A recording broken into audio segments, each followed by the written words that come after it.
Bonjour et bienvenue à tous. Merci de me retrouver dans cette nouvelle lecture commentée, plus questions-réponses et un moment de méditation, d'intégration autour de l'enseignement d'un cours en miracle.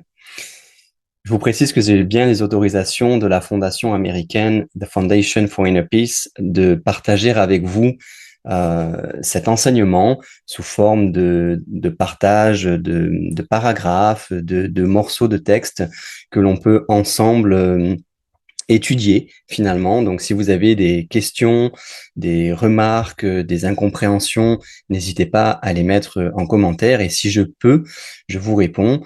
Et vous pouvez aussi, puisqu'en chaque fin de vidéo, j'annonce le passage qui sera lu la semaine suivante, puisque ce format a lieu tous les dimanches. Donc, pour cette fois-ci, j'ai sélectionné un premier passage du chapitre 5 qui est guérison et entièreté.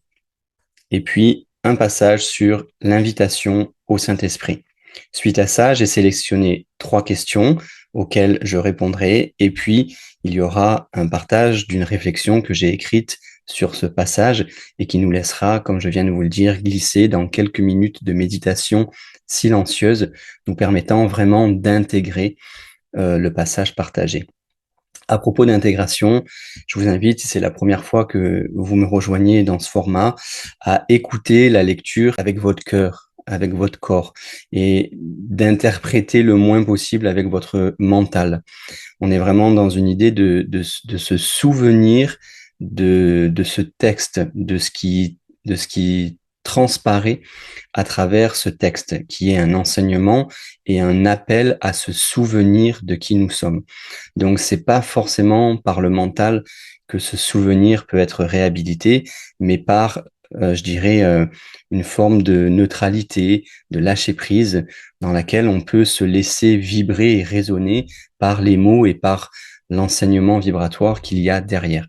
Donc, si vous ne comprenez pas certains mots ou certaines phrases ou certains concepts, c'est pas grave, laissez faire. Votre corps, votre être sait exactement comment les réintégrer et les ramener à votre conscience de plus en plus. Voilà, tout est parfait, tout est OK.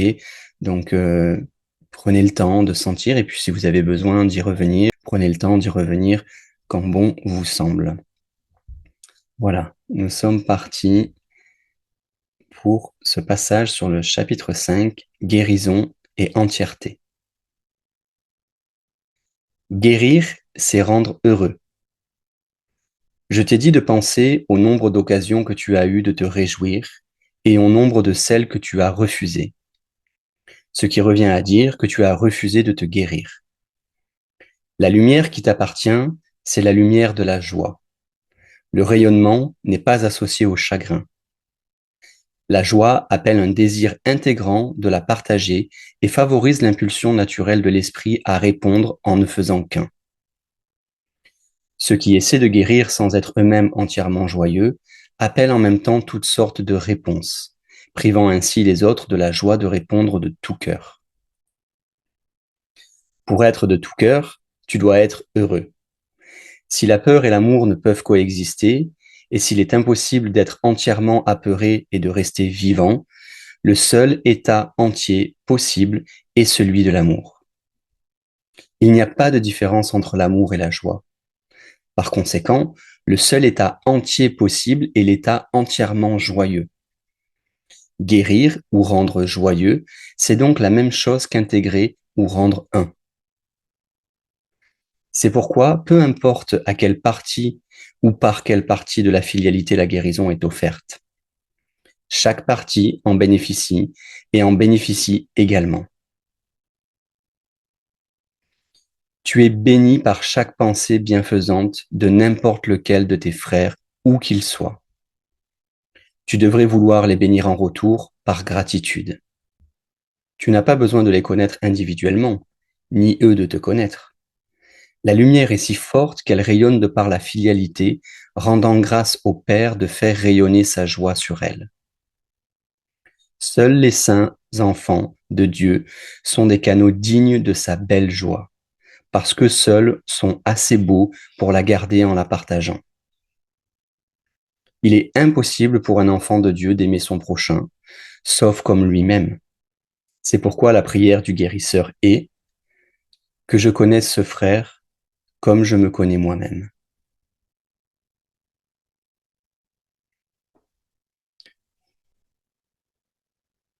Et puis, le deuxième passage concernant l'invitation au Saint-Esprit. La guérison est une pensée par laquelle deux esprits perçoivent leur unité et deviennent joyeux. Cette joie appelle chaque partie de la filialité à se réjouir avec eux et laisse Dieu passer en eux et à travers eux. Seul l'esprit guéri peut faire l'expérience de la révélation avec un effet durable, parce que la révélation est une expérience de pure joie. Si tu ne choisis pas d'être entièrement joyeux, ton esprit ne peut pas avoir ce qu'il ne choisit pas d'être. Souviens-toi que le pur esprit ne fait aucune différence entre avoir et être. La partie supérieure de l'esprit pense selon les lois auxquelles obéit le pur esprit. Par conséquent, elle honore uniquement les lois de Dieu. Pour le pur esprit, obtenir est insignifiant et donner est tout. Ayant tout, le pur esprit garde tout en le donnant. Ainsi, il crée comme le Père a créé. Bien que cette façon de penser soit totalement étrangère à avoir des choses, même pour la partie inférieure de l'esprit, elle est tout à fait compréhensible en relation avec les idées. Si tu partages un bien matériel, tu en partages la propriété. Si tu partages une idée, toutefois, tu ne la diminues pas. Elle est encore tout à toi, bien qu'elle ait tout été donnée. De plus, si celui à qui tu la donnes l'accepte pour sienne, il la renforce dans ton esprit et ainsi l'augmente. Si tu peux accepter le concept que le monde est un monde d'idées, alors toute la croyance en la fausse association que fait l'ego entre donner et perdre disparaît. Commençons notre processus de réveil par ces quelques simples concepts.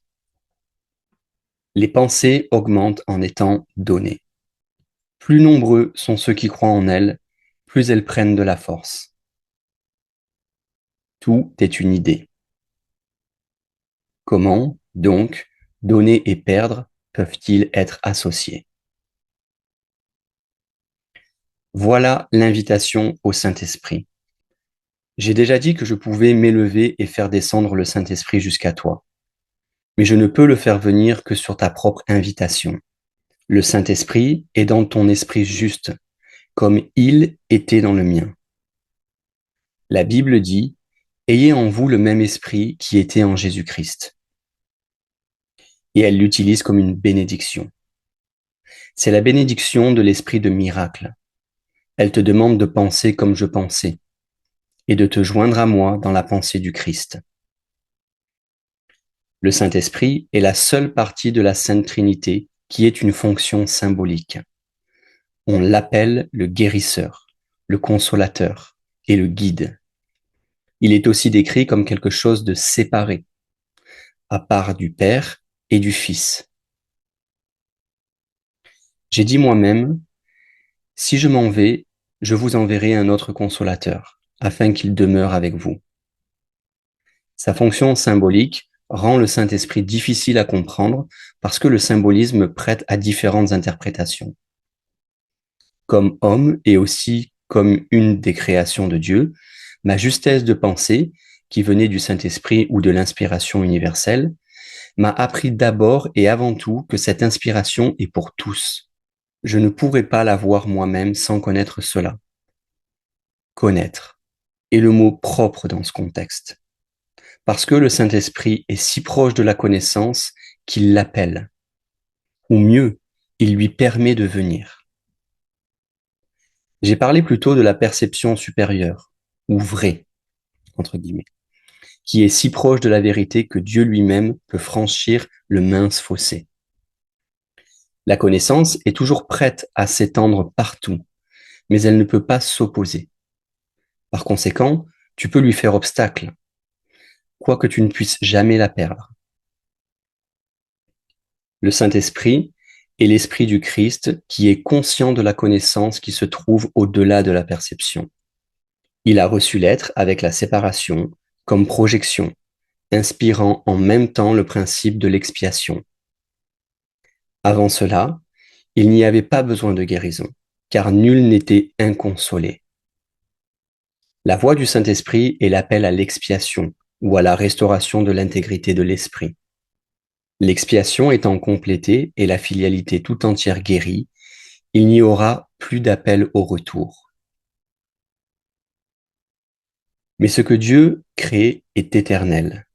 Le Saint-Esprit restera avec les fils de Dieu pour bénir leur création et les garder dans la lumière de la joie. Dieu a honoré même les malédictions de ses enfants, parce qu'il les avait faites. Mais il a aussi béni ses enfants en les dotant d'une façon de penser capable d'élever leur perception si haut qu'ils pourraient presque remonter jusqu'à lui. Le Saint-Esprit est l'esprit de l'expiation. Il représente un état d'esprit suffisamment proche de l'unité d'esprit pour qu'un transfert vers elle soit enfin possible. La perception n'est pas la connaissance, mais elle peut être transférée à la connaissance ou passer en elle. Peut-être même cela aiderait-il plus ici d'utiliser transférer dans le sens littéral de transporter, puisque le dernier pas est fait par Dieu. Le Saint-Esprit, l'inspiration partagée de toute la filialité, induit une sorte de perception dont plusieurs éléments sont pareils à ceux dans le royaume même des cieux. Premièrement, son universalité est parfaitement claire et nul qui l'atteint ne pourrait croire un seul instant que de la partager comporte quoi que ce soit d'autre qu'un gain.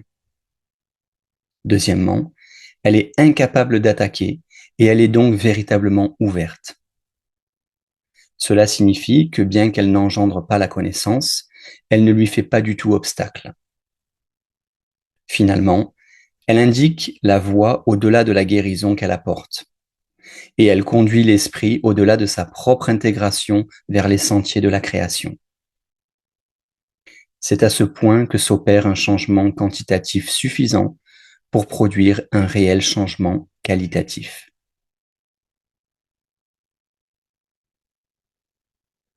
Voilà pour ces deux passages que je souhaitais vous partager aujourd'hui, que je trouve très riches, très clairs aussi sur la dynamique de la guérison et du fait de rendre joyeux, de retrouver pleinement cet état originel qui est la joie et l'amour, et que c'est le seul état d'être qui peut être entier, puisque le cours nous dit bien, dans sa justesse, dans sa radicalité, dans son impeccabilité, que l'amour et la peur ne peuvent pas coexister.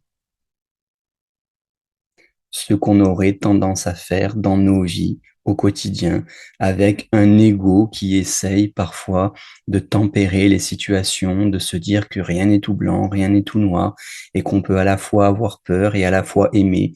Pour le cours, c'est pas possible. Là où il y a de la peur, il n'y a pas d'amour, et là où il y a de l'amour, il ne peut pas y avoir de peur. Donc c'est un des concepts fondamentaux du cours qui déjà invite à balayer tout un tas de croyances au niveau de l'esprit qui tente de percevoir la compromission entre les deux. Passons aux questions. La première, que signifie vraiment guérir selon un cours en miracle? Très bonne question, je l'ai relevée parce qu'elle était basique et en même temps aussi simple que puissante. Ici, le cours nous offre une définition radicalement simple. C'était la première phrase, guérir, c'est rendre heureux. Pas guérir et ensuite être heureux. Non, guérir, c'est rendre heureux. Les deux sont identiques. Et on peut se poser cette question, combien de fois refusons-nous la joie? Combien d'occasions avons-nous de nous réjouir, mais nous choisissons l'inquiétude, le jugement, la fermeture? Chaque fois que nous refusons la joie, nous refusons de guérir. Chaque fois que nous choisissons la peur plutôt que l'amour, nous nous maintenons dans un état fragmenté. Et le cours nous dit, je cite, « Il n'y a pas de différence entre l'amour et la joie. Par conséquent, le seul état entier possible est l'état entièrement joyeux. Cela ne signifie pas forcer un sourire ou nier nos émotions. Cela signifie reconnaître que notre vraie nature est la joie et que toute souffrance vient de notre croyance en la séparation. » C'est un concept assez radical de la guérison, mais je ne sais pas comment pour vous il vibre à l'écoute de ces mots, mais pour moi, c'est extrêmement limpide. Je trouve ça même merveilleux et tellement déculpabilisant en un sens. Après, il est nécessaire, chacun sur son chemin, de réhabiliter cette perception juste. Donc, guérir, c'est intégrer ou rendre un, pour reprendre le cours. Quand nous guérissons, nous ne réparons pas quelque chose de cassé. Nous nous souvenons de ce qui a jamais été brisé. Nous retirons les obstacles à la conscience de l'amour qui est déjà là. J'aime bien ces métaphores que j'utilise souvent quand on prend un ciel nuageux, par exemple, et qu'on se dit, et qu'on le transpose à un état d'âme, par exemple, et qu'on se dit, faudrait mettre quand même plus de soleil, c'est nuageux, ma vie ça va pas, j'ai besoin de plus de lumière, j'ai besoin de plus de joie, j'ai besoin de plus de paix, ou je ne sais quoi. En réalité, si on prend cette métaphore météorologique, le soleil au-dessus des nuages a toujours été là. Il sera toujours là. Bien sûr, je ne parle pas sur un plan physique, on s'entend, mais dans la symbolique. Et si on laisse les nuages passer, les émotions, les états d'âme, les sentiments, on s'aperçoit que le soleil est toujours là. Il a toujours été là. Et que les nuages reflètent peut-être notre voile intérieur. C'est ça que je trouve déculpabilisant et très beau. C'est qu'en fin de compte, on a juste à, ok, je lâche les armes et je me laisse à nouveau réhabiliter par ma nature unique, joyeuse, profonde, éternelle. Je trouve ça extrêmement vibrant, ça réchauffe le cœur. C'est un baume pour le cœur. Et ça peut se passer de manière instantanée, directe. C'est un choix. Comme on nous dit au début du texte, je vais le reprendre. Sur les 2 premières phrases, je t'ai dit de penser au nombre d'occasions que tu as eues de te réjouir et au nombre de celles que tu as refusées. Ce qui revient à dire que tu as refusé de te guérir. Donc on est bien là en face d'un choix clair. Un choix évident, un choix binaire. Donc, je trouve ça simple et merveilleux. Et ça reconnecte avec ce souvenir de ce qu'on a toujours été.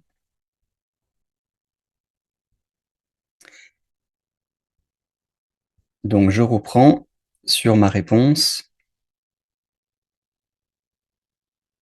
Voilà, quand nous guérissons, nous ne réparons pas quelque chose de cassé, nous nous souvenons de ce qui n'a jamais été brisé. Nous retirons les obstacles à la conscience de l'amour qui est déjà là. Et voici le miracle. Je cite, « Peu importe à quelle partie ou par quelle partie de la filialité la guérison est offerte, chaque partie en bénéficie et en bénéficie également, au sens de l'égalité. » Donc, quand nous guérissons le monde entier. Nous sommes une dynamique fractale du tout. Quand quelqu'un guérit, nous en bénéficions tous. La guérison n'est jamais solitaire. Elle rayonne.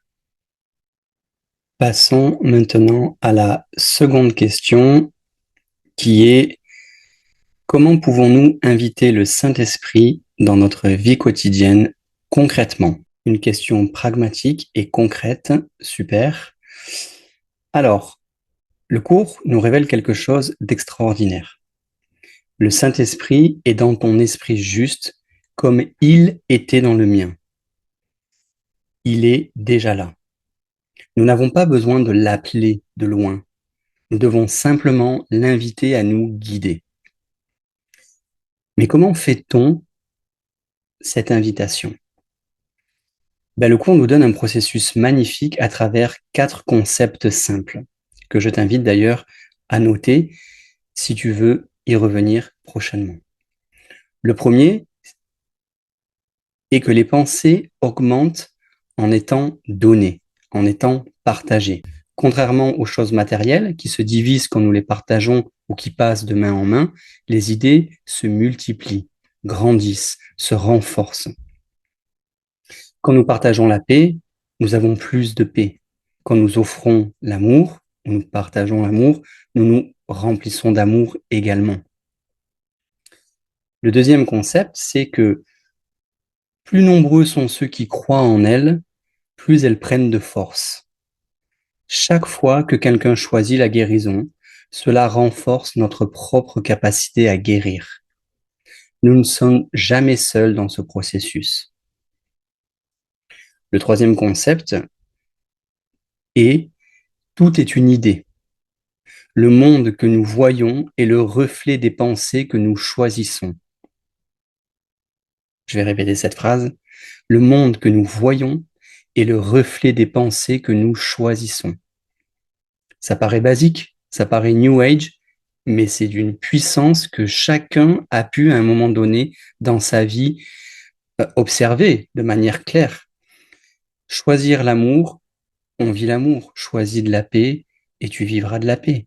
Choisis la souffrance, la haine, parfois même de manière inconsciente. Eh bien, tu vas générer ça. Et donc, vibratoirement, tu vas émettre des signaux dans le champ universel qui vont te revenir naturellement, puisqu'il n'y a pas de jugement de ce qui est bien ou de ce qui est pas bien dans l'univers. Si tu plantes des graines de pommier, tu auras des pommes. Si tu plantes des graines de rosier, tu auras des rosiers. Si tu plantes du chien-dent ou de la fougère ou toutes sortes de plantes, tu récolteras ce que tu sèmes. C'est un peu cette phrase basique, mais tellement vrai, tellement vrai. Donc, tout est une idée. Et d'ailleurs, nous vivons dans un monde d'idées. Ce monde est mental, quelque part. L'univers même est mental, puisqu'il est issu d'une projection, et que la projection est le signe de la séparation et de l'illusion. Donc, je trouve ce quatrième concept, que tout est idée, vraiment très puissant. À nous de choisir. Est-ce qu'on veut vivre l'amour? Est-ce qu'on veut vivre la peur? Il n'y a pas d'intermédiaire ou de nuance possible. Le choix, encore une fois, comme il est dit dans le premier paragraphe, ne peut être qu'entier. Sinon, il n'est pas vécu, tout simplement. OK? Et je fais une petite parenthèse. C'est OK qu'il ne soit pas vécu. C'est OK de constater qu'on est dans la haine, dans la colère, dans la rancœur, envers quelqu'un, envers une situation ou toute autre émotion et qu'on sent que c'est pas l'idéal pour nous-mêmes et pour l'autre. Ce qui est vachement important, c'est d'abord de reconnaître ça, d'accepter de le traverser, de le vivre et principalement de faire un autre choix. Là est notre pouvoir. Qu'est-ce que l'on choisit de vivre? L'amour ou la peur?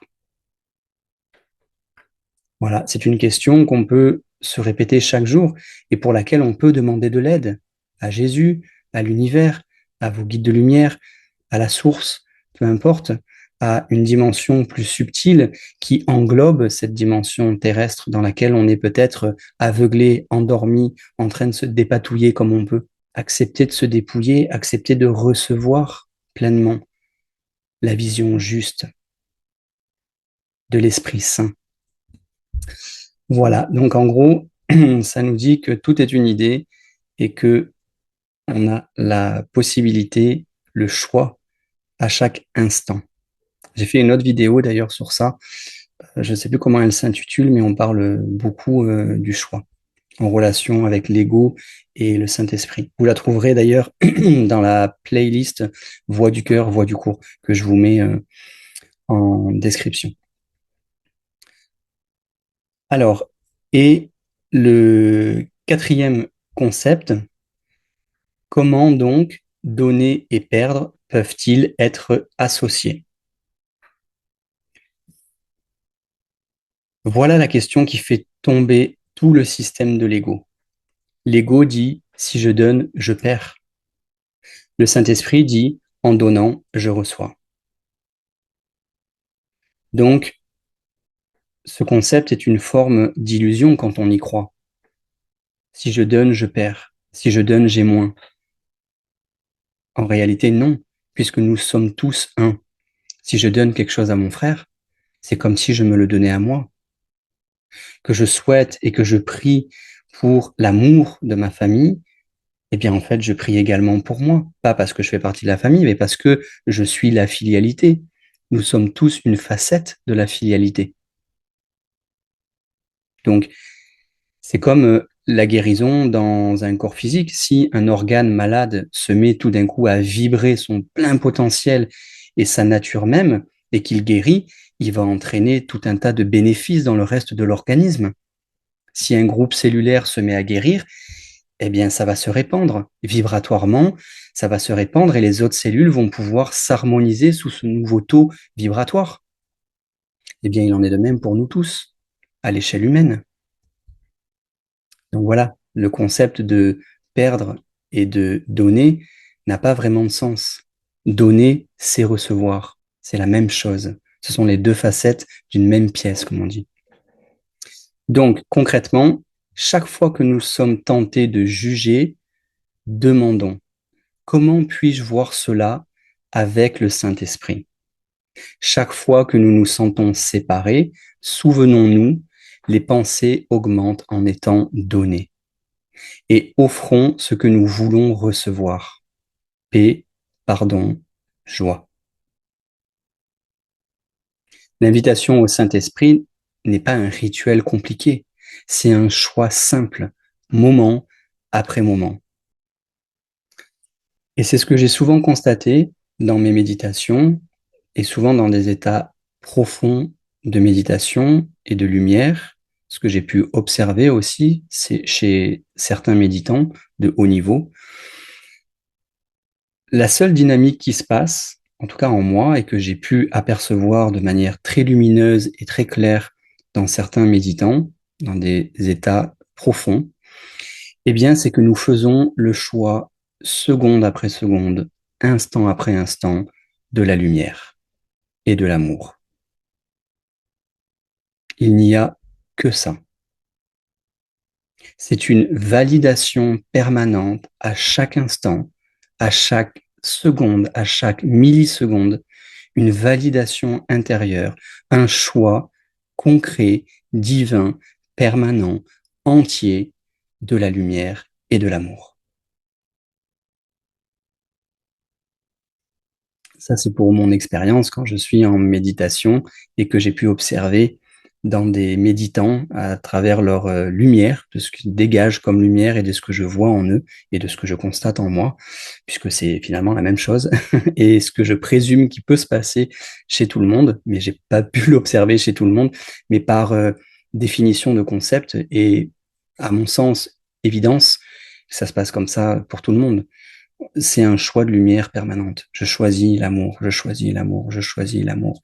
Et c'est cette fréquence finalement qu'on maintient à l'intérieur de soi, au plus profond de soi. Je dirais même pas qu'on maintient, finalement, qu'on revient à toucher, à se souvenir et à laisser vibrer. Et elle se régénère en permanence, en permanence, en permanence, en permanence, à la vitesse de la lumière. C'est incroyable, en fait. Je sais pas si vous avez déjà goûté à ça dans des expériences peut-être particulières, extrasensorielles, ou je sais pas. Dites-le moi d'ailleurs dans les commentaires.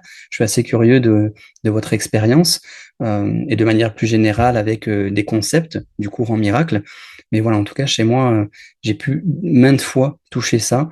Et c'est un état de lumière et de complétude qui est absolument divin, même dans le corps physique, quoi. Voilà. Et puis passons à la question 3, la dernière. Quelle est la relation entre guérison, perception et connaissance selon ce passage? Alors encore une fois, entre perception et connaissance, je l'ai déjà abordé dans une vidéo que vous retrouvez dans la playlist. J'ai pas le titre en tête, mais vous la trouverez facilement parce que je crois qu'il y a les deux termes dans le titre, justement. Donc par rapport à ce passage-là, eh bien, ce passage nous révèle l'architecture spirituelle du retour à Dieu. Il y a trois niveaux. La perception fragmentée, celle de l'ego, la perception guérie, celle du Saint-Esprit, et la connaissance, celle de Dieu.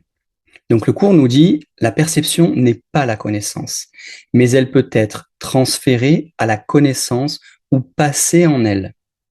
Nous ne pouvons pas sauter directement de notre perception fragmentée à la connaissance de Dieu. Il y a un pont, et ce pont, c'est le Saint-Esprit. Le Saint-Esprit induit une sorte de perception dont plusieurs éléments sont pareils à ceux dans le royaume même des cieux. Trois caractéristiques essentielles. Premièrement, l'universalité. Quand nous percevons avec le Saint-Esprit, nous savons immédiatement que partager n'est que gain. Il n'y a aucune perte possible. Cette perception est pour tous, pas seulement pour quelques élus. Deuxièmement, l'incapacité d'attaquer. La perception guérie est véritablement ouverte, pour reprendre le terme du courant miracle. Elle ne défend rien, elle ne protège rien, elle n'exclut personne. Elle ne fait pas obstacle à la connaissance. Et troisièmement, elle indique la voie au-delà d'elle-même. Le Saint-Esprit ne dit jamais « reste ici avec moi ». Il dit « laisse-moi te conduire vers les sentiers de la création ». Il nous guide vers l'unité pour s'effacer afin que Dieu franchisse le dernier pas. Je ne sais pas si vous avez cette image, mais elle est tellement belle. C'est un peu cette autre phrase qui dit « aide-toi et le ciel t'aidera ». Fais le maximum que tu peux faire chaque jour avec ton cœur, de manière dévouée, authentique. Et le dernier pas sera fait par Dieu, comme une forme de reconnaissance et une forme pour nous d'être dans cette capacité réceptive et accueillante, d'à nouveau être envahi, pénétré par le royaume de Dieu. Je trouve cette image indicible. Je vais la laisser en termes d'image, je ne vais pas chercher à la décrire davantage. On pourrait presque s'arrêter ici, d'ailleurs. C'est beau, je trouve ça tellement puissant. Pour autant, c'est pour cela que le cours insiste, et je le cite, « Seul l'esprit guéri peut faire l'expérience de la révélation avec un effet durable.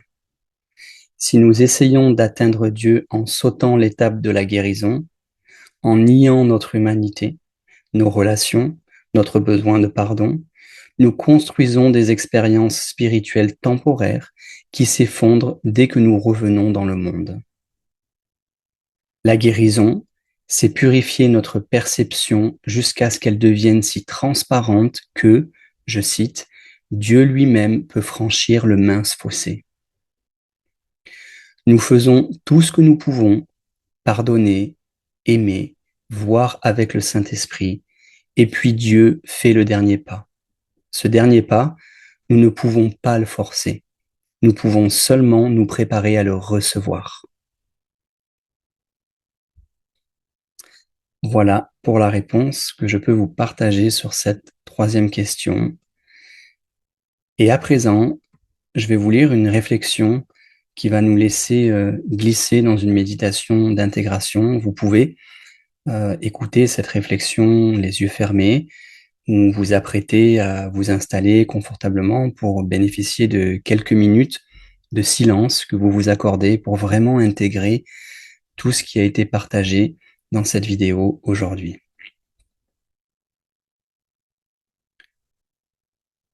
Nous avons cru que guérir était difficile, long, douloureux. Mais le cours nous murmure. Guérir, c'est rendre heureux. Aussi simple que cela. Chaque fois que nous choisissons la joie, nous guérissons.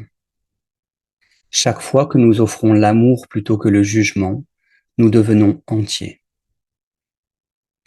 Nous ne sommes pas ici pour nous réparer. Nous sommes ici pour nous souvenir que nous n'avons jamais été brisés.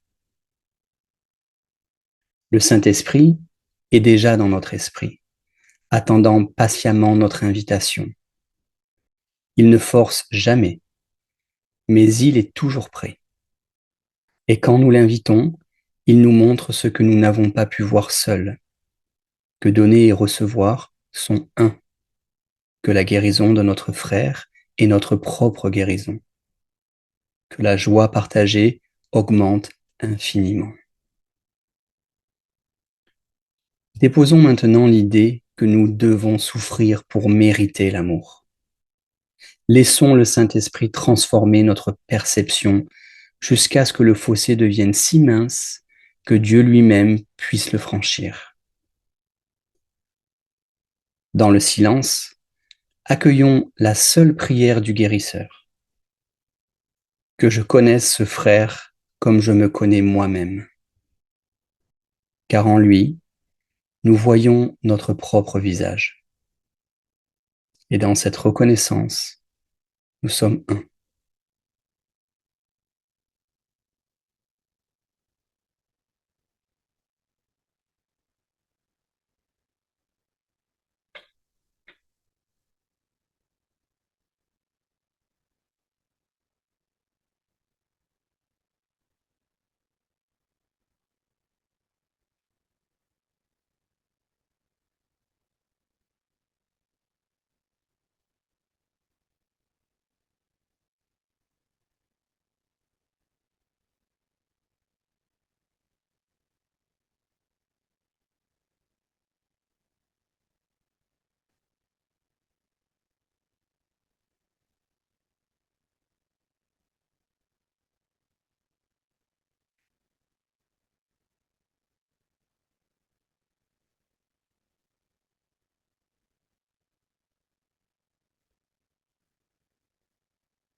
Je te remercie pour ta présence aujourd'hui, pour ton écoute.